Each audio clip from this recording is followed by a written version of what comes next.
অথচ মুসলমানদের অঢেল টাকা, কেননা তেল আছে। তেল দিয়ে পৃথিবী চালানো যায় না, জ্ঞান দিয়েই পৃথিবী চালানো যায়।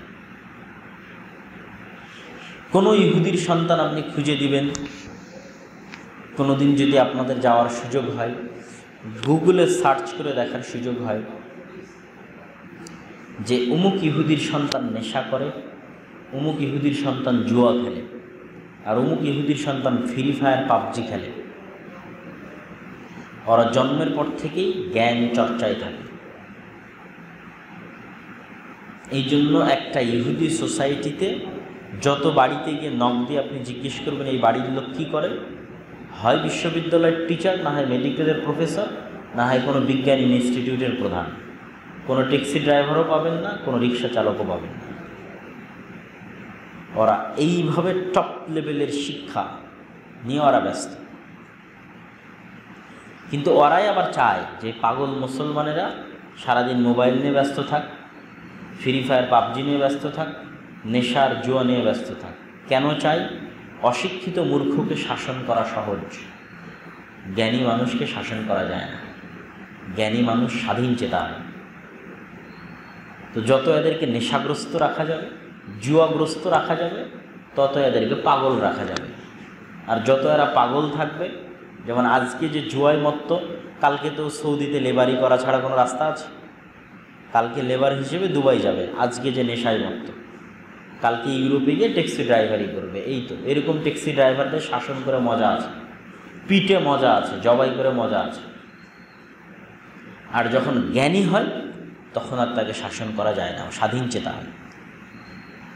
গোটা পৃথিবীর মুসলমানদের শিক্ষায় বেহাল দশা, ভয়ঙ্কর অবস্থা। শুধু কোরআন এবং হাদিসে না, জেনারেল শিক্ষাতে। সম্মানিত উপস্থিতি, এই জন্য আমরা চাই মানুষের মধ্যে শিক্ষা নিয়ে সচেতনতা তৈরি হোক। আজকে আপনার কাছে মসজিদ আছে, এসি আছে, টাইলস আছে, ছাদ আছে, তারপর আপনি এখানে শিক্ষার ব্যবস্থা করছেন না। যার কাছে কিছুই নাই সে কিন্তু শিক্ষা নিয়ে কাজ করে যাচ্ছে। ব্রাকের এরকম মসজিদ আছে, ব্রাকের এরকম টাইলস দেওয়া, ছাদ ঢালাই দেওয়া কোনো স্কুল আছে? কিন্তু ব্রাক স্কুল চালায় না? চালায় না? চালায়। কেন চালায়? ব্রাক জানে শিক্ষার গুরুত্ব কী। কিন্তু আমাদের এই হোঁচলা মসজিদ কমিটি যা আছে সারা বাংলাদেশে এরা জানে না। এদেরকে কে মসজিদ কমিটি করেছে আর কে মসজিদের দায়িত্ব দিয়েছে, এদের 24 ঘন্টার মধ্যে পদত্যাগ দিতে হবে। মসজিদের বাজেটের আগে 50% শিক্ষায় ব্যয় হবে। বুঝতে না পারলে খ্রিস্টানদের কাছে যায় শিখো। খ্রিস্টানরা যখন কোনো দেশে যায় আগে গির্জা বানায় না, আগে স্কুল বানায়। আমাদের দেশেরও টপ লেভেলের স্কুলগুলো খ্রিস্টানদের দ্বারা পরিচালিত, কেননা ওরা শিক্ষা নিয়ে কাজ করে করে ওদের হাত পাকা। আর আমাদের কাছে সব কিছু থাকার পরও আমাদের উদ্যোগ নাই, আগ্রহ নাই, চেষ্টা নাই। সম্মানিত উপস্থিতি, আমরা দাওয়া ইলাল্লাহর পক্ষ থেকে দেশব্যাপী দাওয়াতি সফরে আমাদের লক্ষ্য এবং উদ্দেশ্য হচ্ছে মানুষকে উদ্বুদ্ধ করা, মানুষকে বের করে নিয়ে আসা, দায়িত্বশীল তৈরি করা। লা আসআলুকুম আলাইহি আজরা, আমি আপনাদের কাছে হাদিয়া টাকাও চাইতে আসিনি, পাথেও চাইতে আসিনি, খাবারও চাইতে আসিনি। এখন পর্যন্ত 100টার কাছাকাছি মসজিদ আমরা সফর করেছি, কোথাও কেউ বলতে পারবে না যে তাদের কাছে আমরা 1 টাকা নিয়েছি, না পথ খরচ না হাদিয়া। তাহলে নিজের খরচে আপনাদের বাড়ি বাড়ি, আপনাদের গ্রামে গ্রামে যাওয়ার পিছনে উদ্দেশ্য কি? লা আসআলুকুম আলাইহি আজরা ইন আজরিয়া ইল্লা আলাল্লাযী ফাতারানি। প্রতিদান যদি দেওয়ার দরকার হয় আল্লাহ দিবে, আপনাদের কাছে চাই না, বিনিময় চাই না। কি চাই? যেটা বলছি সেটা শুনেন। বুঝেননি ইমাম সাহেব? যেটা বলছি সেটা শোনেন, এটা চাই। বলছি মসজিদে শিক্ষার ব্যবস্থা করতে হবে, করেন, এই জন্য আসছে, এটা আমানত। যদি আমার এই আমানতটা আপনারা মূল্যায়ন না করেন, আল্লাহর দরবারে আপনারা জবাবদিহিতা করবেন। আমি নিজ খরচে আপনার মসজিদে এসে বলে গেছি, মানে আমি আমার দায়িত্ব পালন করেছি। এখন জিম্মেদারি অত্র অঞ্চলের মানুষের উপর, জিম্মেদারি অত্র মসজিদের কমিটির উপর, অত্র অঞ্চলের যুবক ছেলেপেলেদের উপর। কেউ যদি মনে করে আমি জালসা করতে আসছি, ওয়াজ করতে আসছি, ভুল। আমি জালসা ওয়াজ করতে আসিনি, আদেশ দিতে আসছি। টাকা নিয়ে আদেশ দেওয়া যায় না, টাকা নিয়ে মানুষকে আদেশ দেওয়া যায় না। এই জন্য বিনা টাকায় যাতে আদেশ দিতে পারি। আপনাদের কাছে টাকাও চাই না, খাবারও চাই না, কিন্তু যা বলছি তা করতে আসবে। না করলে আপনার আল্লাহর দরবারে জবাব দেবেন। আর কোরআনের উপর আমাদের বিস্তারিত ডিটেইলস আলোচনা আছে, যেখানে আমরা বিস্তারিত আলোচনা করেছি যে কোরআন যদি আমরা জাতিগতভাবে পরিত্যাগ করি তো জাতিগতভাবে গজবের শিকার হব। গজব মানে এই যে বৃষ্টি হচ্ছে, বৃষ্টি হয়ে নূহ আলাইহিস সালামের মতো আমরা ডুবে ধ্বংস হয়ে যাব না ভাই। কিছুদিন আগে নিউজ আসলো যে বাংলাদেশে বিশাল ভূমিকম্প হবে, হতে পারে, কিন্তু সমূলে ধ্বংস করা গজব হিসেবে ভূমিকম্প আসবে না। যে গোটা বাংলাদেশকে আল্লাহ সমূলে ভূমিকম্পতে ধ্বংস করে দিবে, এটা হবে না। গোটা বগুড়াকে আল্লাহ ভূমিকম্প দিয়ে নিচে নামিয়ে দিবে, মাটির নিচে উল্টিয়ে দিবে, এটা হবে না। বন্যা দিয়ে সমূলে ধ্বংস করে দিবে, এটা হবে না। গজব মানে গোটা বাংলাদেশের উপর গজব আসতে পারে। কিভাবে জানেন? হিন্দুরা গোটা বাংলাদেশের মানুষকে জবাই করতে পারে, একদিনে গোটা বগুড়ার সব মানুষকে জবাই করে ফেলতে পারে, কিন্তু পৃথিবীতে কথা বলার কেউ থাকবে না, বাধা দেওয়ারও কেউ থাকবে না, উদ্ধার করারও কেউ থাকবে না। এটা হলো গজব। উম্মতে মুহাম্মাদির উপর এটা গজবের ফরম্যাট সিস্টেম। আগের উম্মতের উপর এক এক ফরম্যাটে গজব এসেছে। নূহ আলাইহিস সালামের উপর বন্যা ফরম্যাটে গজব, লূত আলাইহিস সালামের উপর শহর উল্টিয়ে দেওয়া ফরম্যাটে গজব, আদ সামুদ শোয়াইবের জন্য ঝড় বৃষ্টি বিকট আওয়াজ ফরম্যাটে গজব। আর উম্মতে মুহাম্মাদির জন্য ফরম্যাট কি? বানু ইসরাইলের জন্য হচ্ছে বানর আর শুকুরে পরিণত করে দেওয়ার গজব। আর উম্মতে মুহাম্মাদির ফরম্যাট কি? বাগদাদের ইতিহাস পড়ো, হালাকু খা চেঙ্গিস খা কীভাবে লক্ষ লক্ষ মুসলমানকে জবাই করেছে। স্পেনের ইতিহাস পড়ো, কিভাবে স্পেনের রাজা ফার্ডিন্যান্ড এবং রানী ইসাবেলা হাজার হাজার মুসলমানকে আগুনে জ্বালিয়েছে। যদি পড়তে ভালো না লাগে তাহলে রোহিঙ্গাদের দেখো, এটা হলো গজব। যে রোহিঙ্গাদের কিভাবে বৌদ্ধরা পাখির মতো, পাখিও মনে করে না, যে গুলি করার সময় মনে করে না যে এটা পাখি। ফিলিস্তিনিদের দেখো, কেউ যখন তাদের গুলি করে তখন মনে করে না, বম যখন ফেলে মনে করে না যে এরা পশু, পশু মনে করে না। মানুষ মনে করা তো বহু দূরের কথা, পশু মনে করে না। এরকম হয়ে গেল কেন? এটা গজব। তাদের মধ্যে দিনের চর্চা যেমন, কোরআনের চর্চা যেমন আল্লাহ তাদেরকে বানিয়ে দিয়েছে তেমন। তাহলে বাংলাদেশের উপর গজব মানে বন্যা ভূমিকম্প নয়। বাংলাদেশের উপর গজব মানে আসে আপনাকে অথবা আপনার সন্তানদেরকে অথবা তার সন্তানদেরকে একদল মানুষ বলবে এই জয় শ্রীরাম বল, তখন যদি বলে না জয় শ্রীরাম বলবো না, অন দ্য স্পট জবাই করে দেবে। এরকম যদি গোটা বগুড়ার মানুষকে একদিনে জবাই করে, আল্লাহর কসম পৃথিবীতে কেউ বাধা দেওয়ার থাকবে না, আল্লাহর কসম পৃথিবীতে কেউ উদ্ধার করার থাকবে না, আল্লাহর কসম পৃথিবীতে কেউ কথা বলার থাকবে না। এটা গজব। তখন হত্যা করার সময় তাদেরকে পশুও মনে করা হবে না। রাসূলুল্লাহ সাল্লাল্লাহু আলাইহি ওয়াসাল্লাম বলেছেন, একদিন আসবে যেই দিন বিধর্মীরা তোমাদের উপর ক্ষুধার্ত রাক্ষসের মতো ঝাঁপিয়ে পড়বে। আনাহনু কালিলুন ইয়াউমাইযিন ইয়া রাসূলুল্লাহ, আল্লাহ রাসূল আমরা কি সেই দিন সংখ্যায় অল্প হব? বলল না, আমরা সেই দিন সংখ্যায় অল্প হব না, বরং সেই তোমরা আল্লাহর প্রতি ঈমান আনয়ন করো, আল্লাহর ইবাদত করো, আল্লাহর সাথে কাউকে শরীক করিও না। তাহলে যারা ঈমান আনয়ন করেনি তাদের জন্য একটাই আদেশ, সেটা ঈমান আনয়ন করো, আল্লাহর ইবাদত দিয়েছে তাদের জন্য অনেক আদেশ। তাদের জন্য একটা আদেশ এখানে আল্লাহ বলছে, ইয়া আইয়ুহাল্লাযীনা আমানু, ও রাইনা বলে ডাকিও না। রাইনা শব্দটি এমন এক শব্দ যে আরবি ভাষায় ভালো এবং মন্দ দুই অর্থে ব্যবহার করা যায়। দায়িত্বশীল অর্থ ব্যবহার করা যায়, আবার পাগল, বোকা, গর্দভ অর্থ ব্যবহার করা যায়। আমাদের বাংলাতেও এরকম অনেক শব্দ আছে, এক এক অঞ্চলে যার এক এক অর্থ। আমার অঞ্চলে ভালো অর্থ তো আর এক অঞ্চলে খারাপ অর্থ। এবং অনেক সময় দেখবেন বাঙালিরা যখন বিদেশে যায় তখন তারা সৌদিদেরকে বাঙালি ভাষায় গালিগালাজ করে আর বলে এরা তো বুঝতে পারবে না, দে গালি দিয়ে বাংলা ভাষায় গালিগালাজ করে আর কি মনে করে যে এরা তো বুঝতে পারবে না। বা ওদেরই কোনো আরবি শব্দ যেটা বাংলায় গালি সেটা বলে মজা নেয় যে ওকে তো আমি গালি দিলাম, ও তো বুঝবে না যে এই আরবিটা আমার বাংলায় গালি। এইরকমই একটা শব্দ হচ্ছে রায়না, যেটা আরবিতে ভালো অর্থ ব্যবহার হতো, খারাপ অর্থ ব্যবহার হতো। তো ইহুদিরা এটা দিয়ে মজা নিত, লাআনাতুল্লাহি আলাইহিম, আল্লাহর অভিশাপ তাদের উপর, তারা এটা দিয়ে কি নিত? মজা নিত, ঠাট্টা করত।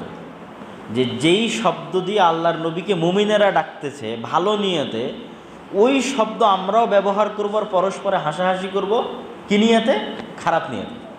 যাক, মোহাম্মদকে একটা খারাপ নামে ডাকে নিতে পারলাম, দিয়ে ভিতরে ভিতরে আমরা পরস্পরে কি করব? হাসাহাসি করব।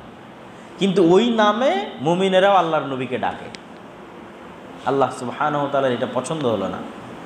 আর এটা এই জাতির চিরন্তন স্বভাব, বানু ইসরাঈলদের চিরন্তন স্বভাব যে তারা কথার পরিবর্তন করে। আল্লাহ সুবহানাহু ওয়া তাআলা যখন তাদেরকে বলেছিল যে তোমরা বাইতুল মুকাদ্দাস বা জেরুজালেমে প্রবেশ করো আর বলো হিত্তাতুন নাগফির লাকুম। হিত্তাতুন হিব্রু ভাষা, যার অর্থ হচ্ছে ক্ষমা চাই, ইবরানি ভাষা, আমরা তোমাদের ক্ষমা করে দেব। ওরা ওটা পরিবর্তন করে দিয়ে কি বলেছিল? হিনতাতুন। হিনতাতুন মানে না, আর হিত্তাতুন মানে হে আল্লাহ আপনি আমাকে মাফ করুন, হিব্রু ভাষায়।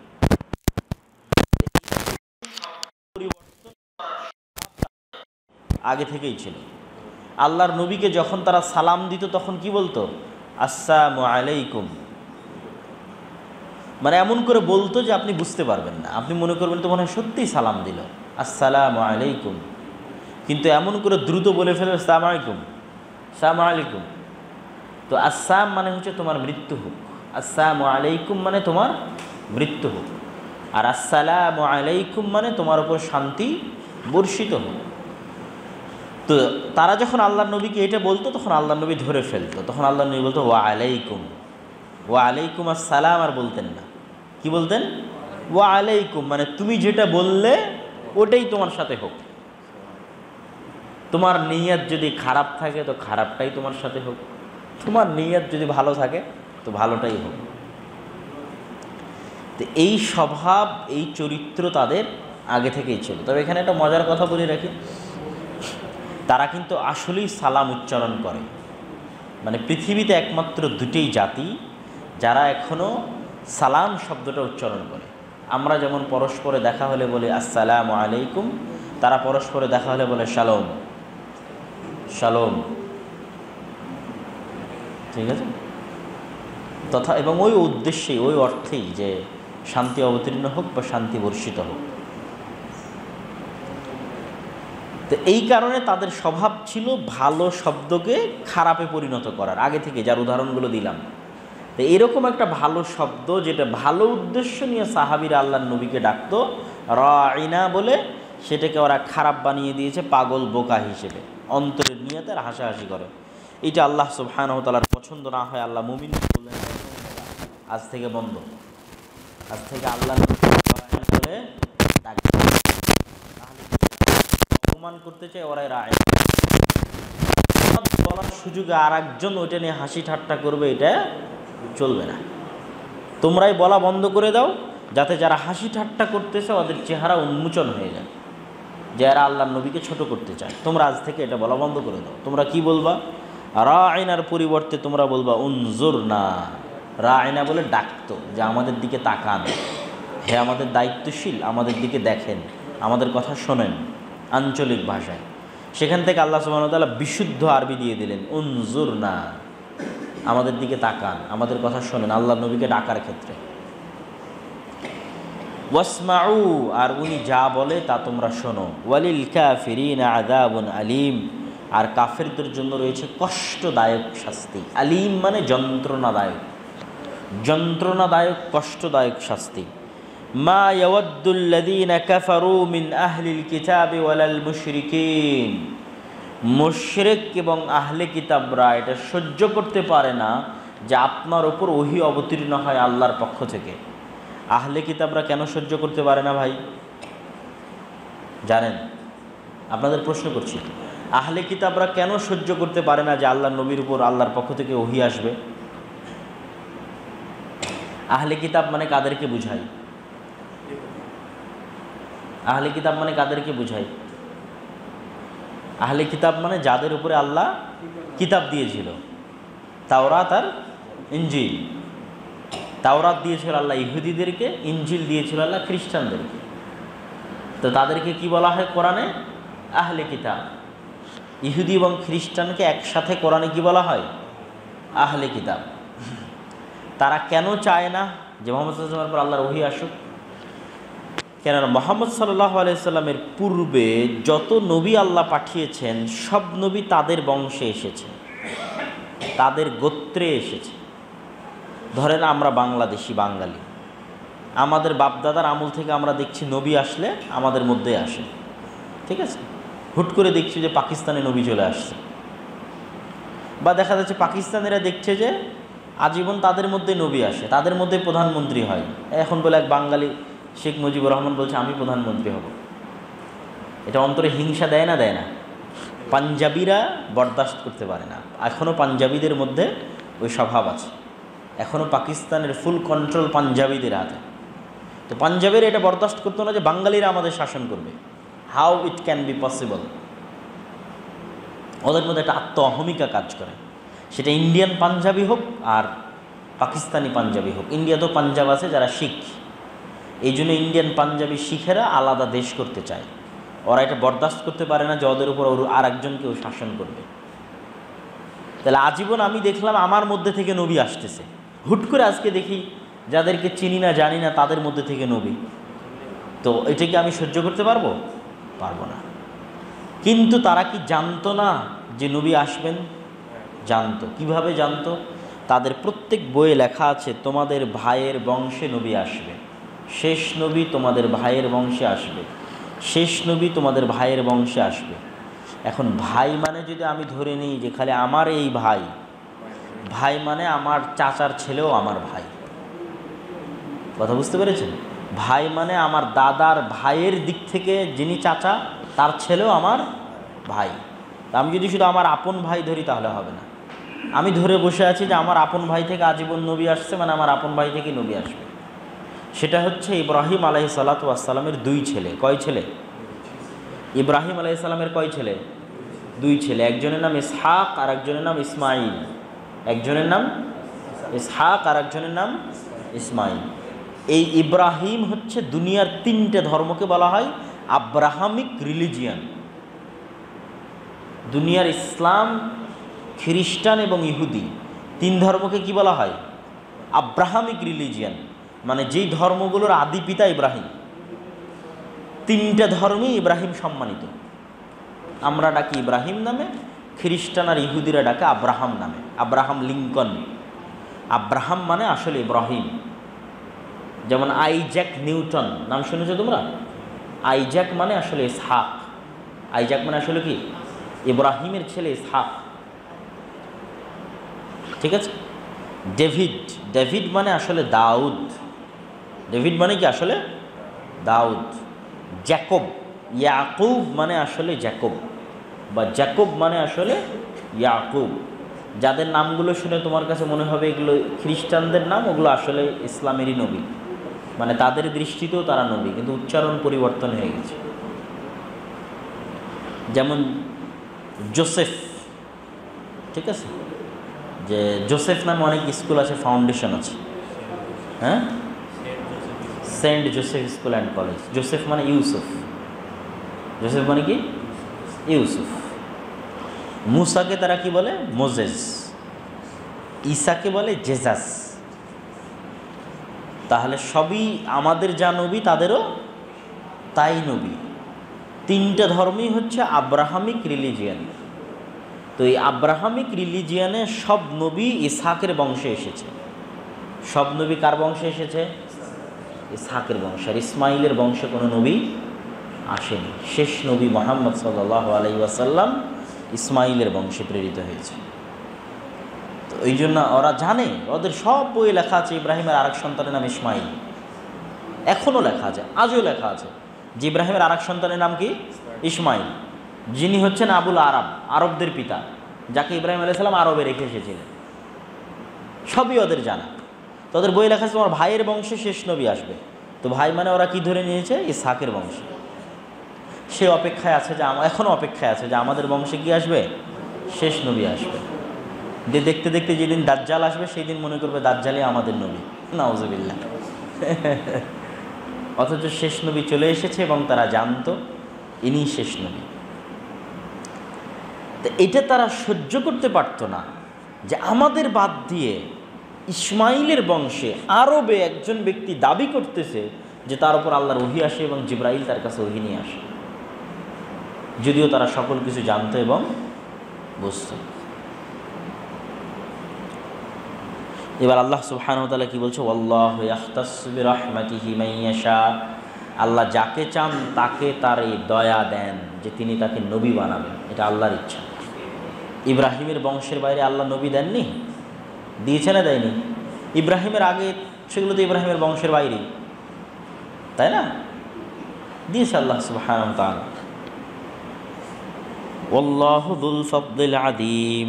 আর আল্লাহ সুবহানাহু ওয়া তাআলা হচ্ছেন মহা অনুগ্রহকারী এবং মহা দয়ার্দ্র এবং রহমতময়, করুণাওয়ালা।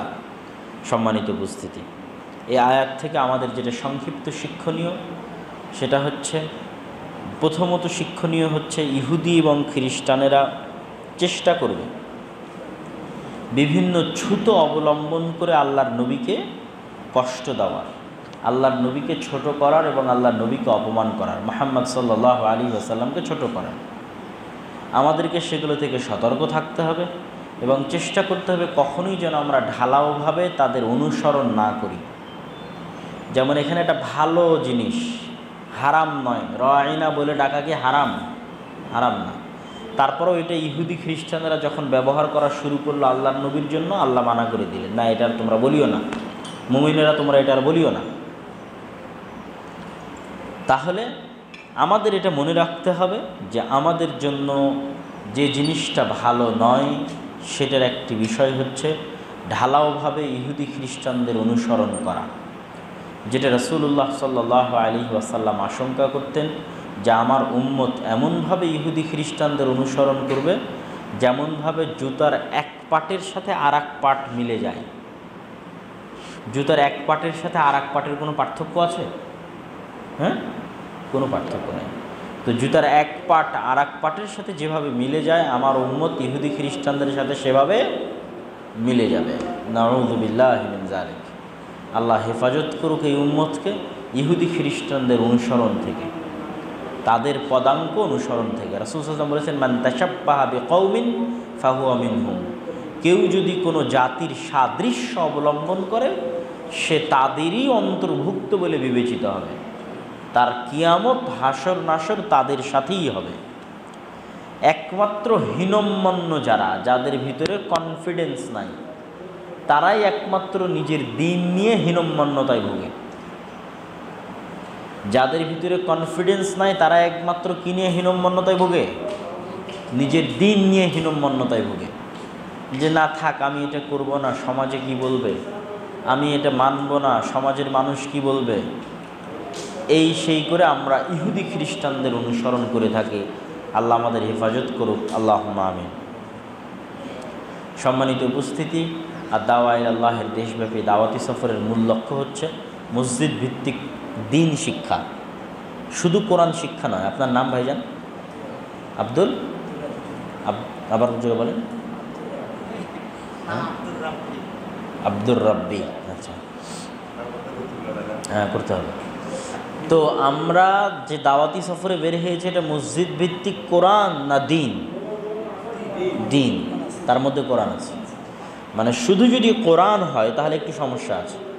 সমস্যা কি? আদব, আখলাক, শিষ্টাচার, দোয়া, আকিদা, হুকুম, আহকাম এগুলো তখন আর শিখবে না। তো আমাদের এটা মনে করতে হবে মসজিদ ভিত্তিক কী শিক্ষা? দিন শিক্ষা, যার একটা বড় পাঠ হচ্ছে কোরআন, যার একটা বড় পাঠ কি? কোরআন। যেমন এই সমস্ত ছেলেদের জিজ্ঞেস করলাম আহলে কিতাব কাকে বলে, জানে না। অসংখ্য নবীদের নাম তারা জানে না, অসংখ্য নবীদের ঘটনা ইতিহাস তারা জানে না। অথচ এগুলো আমাদের ঐতিহ্য, এগুলো আমাদের সাইকোলজিক্যালি ডেভেলপ করে, আমাদের অন্তরকে মেন্টালি উপরের দিকে নিয়ে যায়। যখন আমরা আমাদের ইতিহাস জানব, যখন আমরা আমাদের আদব কায়দা জানব, আমাদের দোয়া জানব, আমাদের শিষ্টাচার জানব, আমার নবীর ইতিহাস জানব, কোরআন জানব, হাদিস জানব, তখন আমরা মেন্টালি গ্রো, মানসিকভাবে উপরের দিকে এগিয়ে যাব। আর গোটা মুসলিম উম্মার সবচেয়ে ভয়ঙ্কর অবস্থা হচ্ছে শিক্ষায় পিছিয়ে। যেটা আপনি বললেন ওটা ছিল লালমনিরহাটের আলোচনা, না না না, ওটা ছিল নীলফামারীর আলোচনা, যেটা আপনি আমাকে স্মরণ করালেন যে নীলফামারীর এক বক্তব্যে আপনি শুনেছেন। তো শিক্ষায় গোটা মুসলিম উম্মা পিছিয়ে। আজকে আপনি সৌদি আরব থেকে শুরু করেন, কাতার, দুবাই থেকে শুরু করেন, বাংলাদেশ থেকে শুরু করেন, আমাদের মসজিদ কমিটি পর্যন্ত আসেন, কোথাও মুসলমানদের কাছে শিক্ষার প্রতি ফোকাস নাই। শিক্ষা যে নাই তা বলছি না, আছে, কিন্তু আরব বিশ্বের কাছে মূল ফোকাস হচ্ছে পর্যটন আর বিনোদন। বিশাল বিশাল বিল্ডিং, বিশাল বিশাল পর্যটন কেন্দ্র, বড় বড় ফেমাস নায়ক নায়িকা এবং প্লেয়ারদের ভাড়া করা, বিনোদনের স্পট তৈরি করা, এটা হচ্ছে ফোকাস। আর আমাদের সরকারের মতো যারা থার্ড ওয়ার্ল্ড কান্ট্রি, তাদের ফোকাস হচ্ছে রাস্তাঘাট, ব্রিজ, কালভার্ট, সেতু, বাস, ট্রেন তথা কনস্ট্রাকশনে যত বড় বড় মেগা প্রজেক্ট আছে, শিক্ষায় তার চুল পরিমাণও নাই। যে যত মেগা প্রজেক্ট আছে সরকারের, তার মধ্যে কোনটা শিক্ষার জন্য এবং জ্ঞানের জন্য কেউ খুঁজে দিতে পারবে না। রাস্তাঘাট এবং ব্রিজ, কালভার্ট দিয়ে একটা জাতি উন্নত হয় না। আর আমাদের মসজিদে যদি আসেন, তাহলে মসজিদে দেখবেন যে মসজিদ কমিটিও যদি মিটিংয়ে বসে, তাহলে কেমনে টাইলস লাগাবে, কেমনে ছাদ দিবে, কেমনে এসি দিবে, বাস এগুলো নিয়ে ব্যস্ত। শিক্ষার জন্য কোনো বিনিয়োগ নাই। অথচ এই মসজিদটাই যদি আমরা উঠিয়ে ইউরোপে নিয়ে যাই, আর এই মসজিদের বাৎসরিক ইনকাম যদি 10 লক্ষ হয়, তাহলে ইউরোপিয়ানরা এই 10 লক্ষর মধ্যে 2 লক্ষ আগে বাজেট রাখবে শিক্ষার জন্য। যে এই মসজিদে 10 লক্ষ থেকে 2 লক্ষ টাকা আগে কিসে খরচ হবে? শিক্ষায় খরচ হবে। বাকি 8 লক্ষ দিয়ে উন্নয়ন হবে। 2 লক্ষ কম বললাম, তারা পারলে আরও বেশি দিবে। অত্র অঞ্চলের ছেলে মেয়ের আগে শিক্ষা, পরে মসজিদে টাইলস। অত্র অঞ্চলের ছেলে মেয়েদের আগে শিক্ষা, পরে মসজিদের ছাদ। অত্র অঞ্চলের ছেলে মেয়েদের আগে শিক্ষা, পরে মসজিদে এসি। এটা হচ্ছে ইউরোপিয়ানদের থিওরি, আমেরিকানদের থিওরি। এই জন্য তারা আজকের পৃথিবীর শাসক। আমাদের থিওরি কি? টাকা হলে আগে বিনোদন আর পর্যটন, টাকা হলে আগে রাস্তাঘাট, ব্রিজ, কালভার্ট, টাকা হলে আগে মসজিদে ছাদ। আর সব জাহেল থাকলেও সমস্যা নেই, মূর্খ থাকলেও সমস্যা নেই। আর আমরা এই মূর্খ জাতি পৃথিবীর যে কোনো জায়গায় যাই না কেন, আমাদের লেভেল মাপতে পারবো যে আমরা কতটা অশিক্ষিত এবং মূর্খ। ইউরোপে যত মুসলিম আছে, তাদের কত পার্সেন্ট ডাক্তার, ইঞ্জিনিয়ার, আর কত পার্সেন্ট ট্যাক্সি ড্রাইভার, আর কত পার্সেন্ট দোকানদার?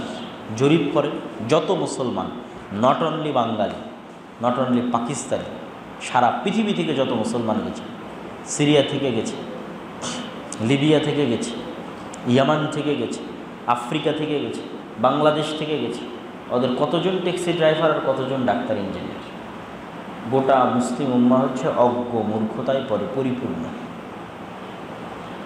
অথচ ইউরোপ আর আমেরিকার কাছে তেলও নাই, গ্যাসও নাই, তারপরও তারা পৃথিবী চালায় কেন? তাদের যত উন্নত শিক্ষা প্রতিষ্ঠান আছে পৃথিবীর আর কারো নাই। তাদের অক্সফোর্ড আছে, ক্যামব্রিজ আছে, হার্ভার্ড আছে, নাসা আছে।